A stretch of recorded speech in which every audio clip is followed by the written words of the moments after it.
Trošičku. Hejda.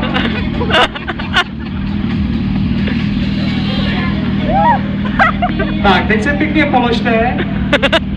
Slečno.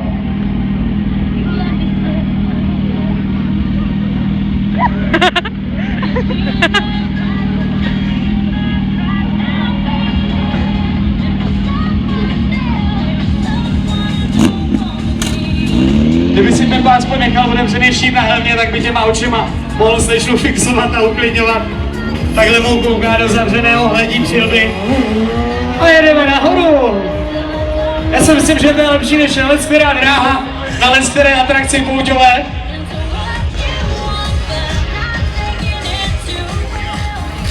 Točíme a vracíme se zpátky.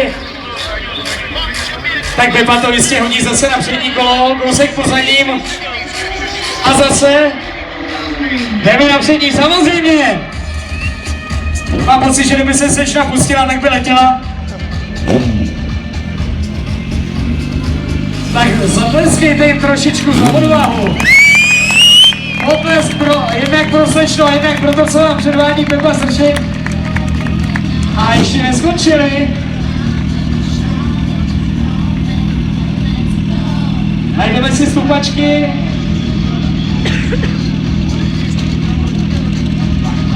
Velmi pevně se... A jdem. A pozadím. Já si myslím, že dokud neochutnáte, dokud nepocítíte to, jak vás Pepa proveze po téhle trati, tak to nemůžete v životě ocenit. Už jenom to samotné zrychlení. A teď se to s váma kymácí v obrovské rychlosti. A to nejste připoutaní, jak někde na kolotoči. To záleží jenom na vašich pažích, na tom, jak se držíte rukama nohama. A modlíte se. Dojezd po předním kole. Dlouhý, velmi dlouhý dojezd po předním kole. Potlesk! Potlesk pro Pepy. Zajímavý, dokonce se slečně vyhrnulo tričko vzadu na zádech, to nevím, jak tomu došlo. Ale potlesk pro ní, absolvovala jízdu dlahy.